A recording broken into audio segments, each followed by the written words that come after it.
Welcome to Subramani. Continuing my process of portfolio building, we come to a very important stage of how do I evaluate a company. So first is I look at very dull, old, boring companies, something like a Carborundum Universal. Why am I giving you that? Because recently the results have come and the results are superb. I've been holding this share since 1986 or 87. So which makes it a 36 year holding. Very few people have this kind of patience. 36 years people think is a lifetime gone, right?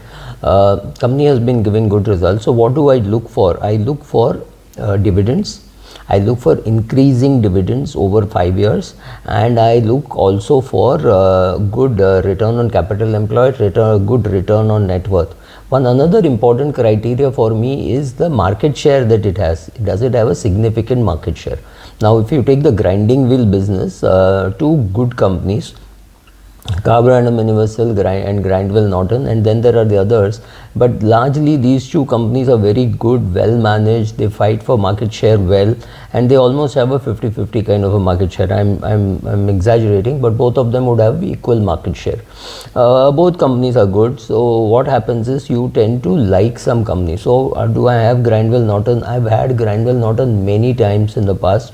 I trade in Grindwell Norton. Carborundum Universal is something which I've been holding for a very long period. I still might trade, but it is largely a keep it kind of a portfolio.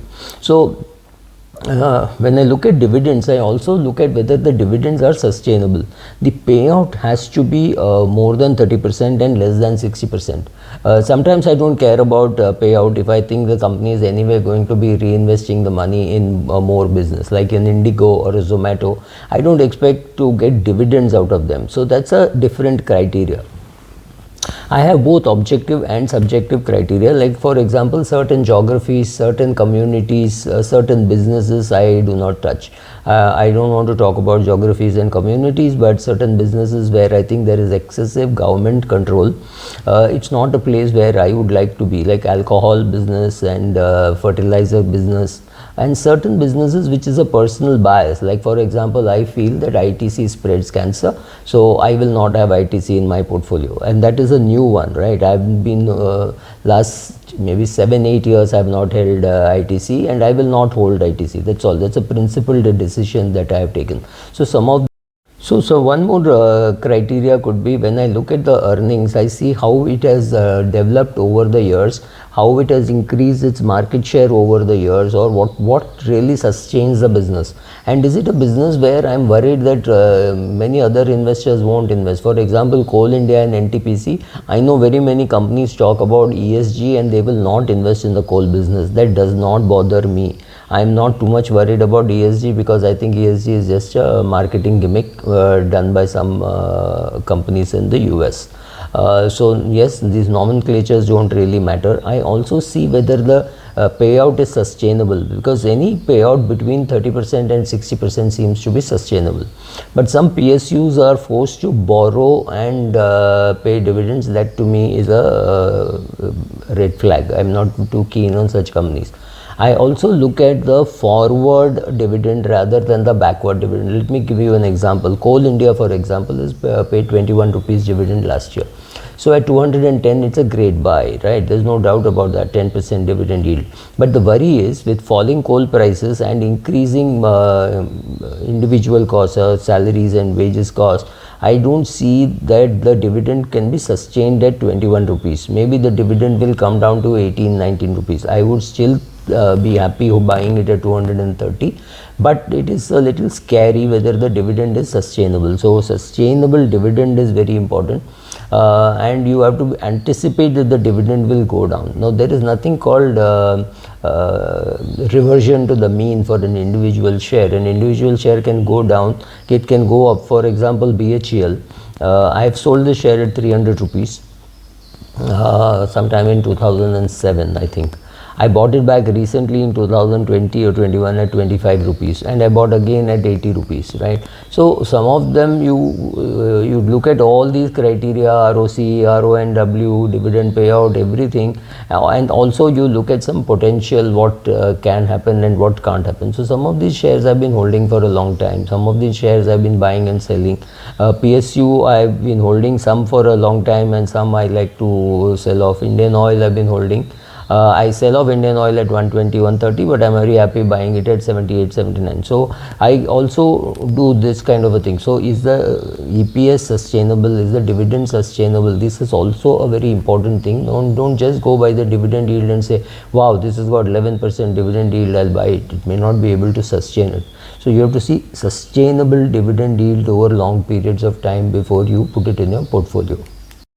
I also do qualitative assessment of companies, seeing how the companies manage, seeing how the family fights, doesn't fight, whether there has been a change of auditor, any big change of philosophy, whether they are entering some new business which they don't understand, right? All these things are very important to know, because in the long run these things will matter. So family managed, well managed. I don't like companies which are totally professionally managed, like Larsen and Toubro, Axis Bank, or ITC. ITC is professionally managed, but it is run by the bureaucrats. So it's always a worry that there is somebody out there in the bureaucracy who is dictating terms. However, in case of Axis Bank, now the bureaucracy is out. It is no longer a PSU holding company, right? Suti has sold out its shares. ITC, Suti is out, but LIC is still there. Larsen and Toubro, Suti is reduced its stake, but LIC is still there. So these are almost PSU in terms of their shareholding. Government has a lot of shareholding. So to me, that's not a very great thing, but I hold L&T and Axis Bank. So that is just a caveat for you. So subjective criteria, market share, is it increasing market share? So just because of market share, I may or may not like the numbers. I have Maruti. Market share helps me hold on to Indigo. I'm convinced that a Zomato business model will stay. So these are some of the things where the criteria of ROC, RONW, dividend payout, some of that may not be applicable or may not meet that criteria, but the qualitative criteria forces me to hold this in my portfolio. If 100 cars are sold, 60 cars are Maruti, and that's a huge market share. If 100 air tickets are bought, 60 are from our Indigo. To me, that's a very important thing. Does Zomato have competition? Yes, there is Swiggy, and the government is likely to come out with something like that. So yes, there will be competition, but I think the home food delivery business is here to stay. So is grocery, etc. So I think that business is here to stay. So therefore, I'm building a portfolio. But believe me, I have a 10-year view. If you have anything less than a 10-year view, these are not good businesses to be in for you. But this is the criteria which I use for assessing which companies to buy.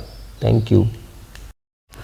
I have been talking about company performance evaluation before buying. So one of the things which happens is you do all your valuation, and then you decide that you buy this share at, you are happy to buy this share at 110 or something like that, and the current price is 130. Do I go head on and buy it?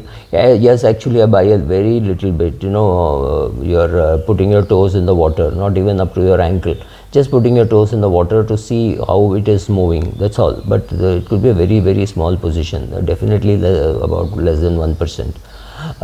But it is there, the position is there, and then you are watching what's happening. It's very important. Like for example, if I find a company with a PE of 20 and another company with a PE of 10, I keep looking at it. Maybe the PE of 10 is a commodity company. So if it's a commodity company, you are worried that the growth rate may not happen. It may have grown at 7% over the last 5 years, but then further growth may not happen.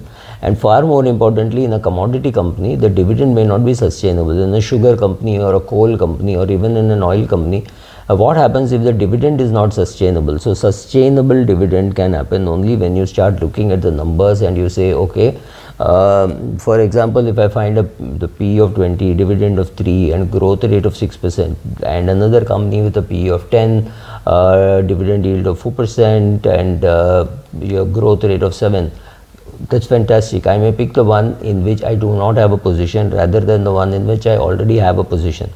Also, one very important thing is I build my position over a long period of time. I am in absolutely no hurry to build it. I'll keep on buying small bits of shares, and I keep giving this example. If somebody tells you this is a good hotel where good South Indian food is available, you don't go and eat 500 idlis, right?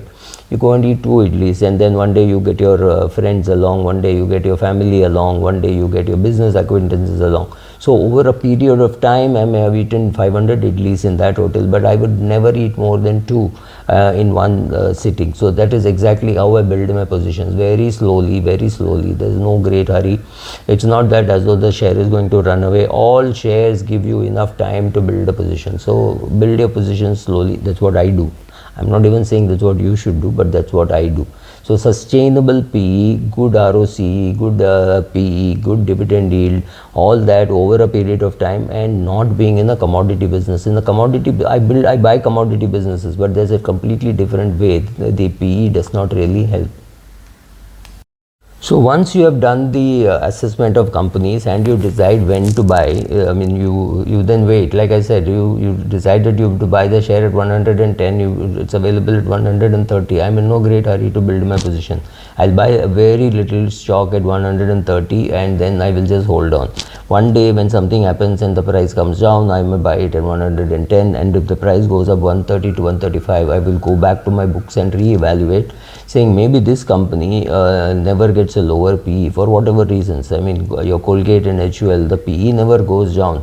They may be slow in their growth, they may have competition, anything happens, but the PE rarely goes down. When it goes down, it's a good time to be buying, and when it goes up, it's a good time to be selling. It's as simple as that. So I could hold a position in HUL and also sell the position in HUL. Right, if I own say 2000 shares, it doesn't mean I have to keep on holding 2000 shares. Suddenly I may sell off 200 shares or maybe even 50 shares or 100 shares just to test the water, right? So when a company gives you a 66% return in 1 year, right? So Siemens, Cummins, etc., and all have given that kind of a return in the last 1 year. I'm recording this in May 2023. It's a time to sell off a little bit. So let's say I've got 2000 shares of Siemens. What is the problem in selling off 50 shares? It's not as though I'm going to sell out a big amount, but just to test the waters, to say, okay, at 66% return in 1 year, it may not be sustainable, so let me sell and let me keep the money. I may buy something else, or if the same share falls, I may buy that, right? So you keep actively by buying and selling. So then it comes to risk management as to how much should it be there in your portfolio. This is also called portfolio sizing. To me, portfolio sizing is an art. It's also a science. You want to look at the BSE index or something and see how much should be the weightage, or if something is just not there for example, if textile machinery is not there in the index, you would still look at whether textiles are there. If it is not there, then you take a conscious decision saying, okay, I will buy this share, I will buy LMW because, or blah blah blah, and I will hold to it. So it's not as though if it is not there in the index, I will not buy it at all, but my weightage will have to be very careful. I have to decide why that should be there and what is the solid reason why it should be there. All these things are suddenly very important in my portfolio building and in my portfolio sizing.